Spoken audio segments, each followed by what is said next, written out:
Un audio ha provocado una crisis política en el gobierno, la renuncia del presidente del Consejo de Ministros, Otárola, y la caída de todo su gabinete.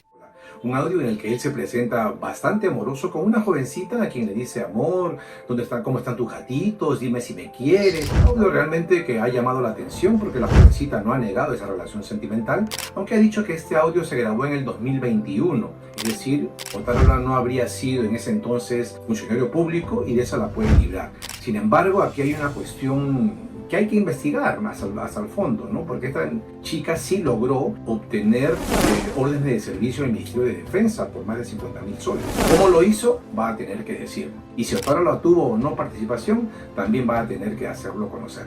Sin embargo, no es la primera vez que en el gobierno o en los gobiernos, en el poder, se ve una situación muy similar. Por ejemplo, recordaba yo el caso de Fujimori. Cuando cae el gobierno de 10 años del régimen fujimorista, se cae por que Matilde Pinchi Pinchi, la secretaria personal, la confidente, el brazo derecho de Montesinos, entrega los vladivideos que ella guardaba. Ella sabía de los actos de corrupción que pasaban por la salita del CIN y ella los ordenaba y los guardaba. Pero se dice que por despecho ella los entrega a la prensa. ¿Por qué? Porque había llegado ya una secretaria muy hermosa, la señorita Jacqueline Beltrán, una joven en ese entonces bastante simpática, quien tuvo amoríos reconocidos con Vladimiro Montesinos. Entonces Matilde Pinchi Pinchi fue dejada de lado, un poco apartada, y ella, aparentemente por despecho, a quien le decían la pollito, se molesta y entrega los videos y el régimen cae, ¿no? Porque de otra manera no caía el régimen de Fujimori, había tenido todas las instituciones copadas,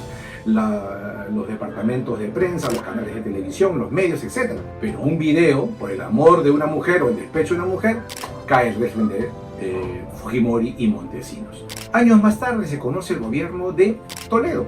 Toledo tenía una hija que no había reconocido, 14 años tenía la jovencita, y en el gobierno de Toledo se conoció esto por la lucha de la mamá de ella, de Saraí, Lucrecia Orozco, y Toledo no quería reconocer: no es mi hija. Sin embargo, por presiones de la prensa, aparte la niña era copia fiel de Alejandro Toledo, no podía negarlo, él se negaba a hacer una prueba de ADN. Sin embargo, se demostró luego que él tenía una hija que no había firmado, que no la había reconocido. Empujado por la prensa, por la opinión pública, él tuvo que reconocer finalmente que tenía a Saraí Toledo, una jovencita en ese entonces, obviamente muy inteligente, pero que no era reconocida hasta que, por la lucha de su mamá y por la presión de la opinión pública, Toledo terminó reconociéndola. Pasaron los años, lo mismo Palacio de Gobierno, ¿no? La misma escenografía con otros actores.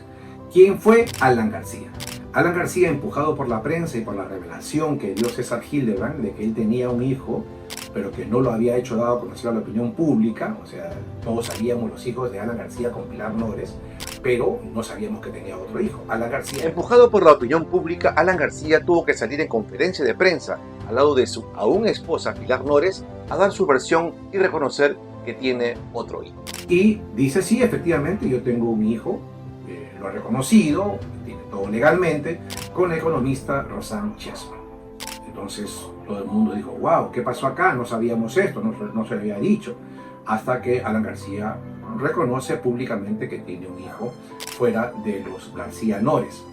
Al poco tiempo también conocimos que García se divorció de Pilar Nores, que ya no eran esposos, entonces también se divorciaron. Luego pasan los años, Palacio de Gobierno, cambian los actores, Vizcarra, el caso Richard Swing, que enredó a muchos funcionarios del gobierno y que la secretaria, brazo derecho, gente muy confiada del entorno presidencial, graban los audios y, por ejemplo, la señorita Karen Roca, que era la secretaria personal de Vizcarra, graba unos audios, se conocen esos audios en los cuales aparentemente habían actos de corrupción. Ella dice: yo los hago públicos porque a mí me querían echar la culpa, a mí me querían comprometer, y no a la señorita que era la secretaria general de Palacio, Miriam Morales, con quien decían que Vizcarra también tenía una relación. Es decir, todo lo que envolvía el poder con relaciones, ¿no?, un poco no santas en Palacio.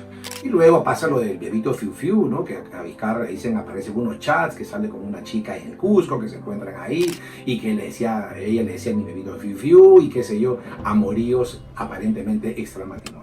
Lo que se quiere decir aquí es que hay relación de poder con relaciones sentimentales. Lo que haga un hombre o una persona con su vida privada es su vida privada, no nos importa. Sin embargo, si esto está comprometido con actos antiéticos o actos de mentiras o actos que no tratan de esconder algunas cosas, eso hay que denunciarlo, ¿no? Entonces ahora Otárola está comprometido con un caso muy similar. Habría que demostrar, tendría que ser transparente, que eso es lo que se necesita en el país. Políticos transparentes. Esas historias se conocen, soy el periodista antiguo y también he sido testigo de todas estas historias que ahora se las cuento.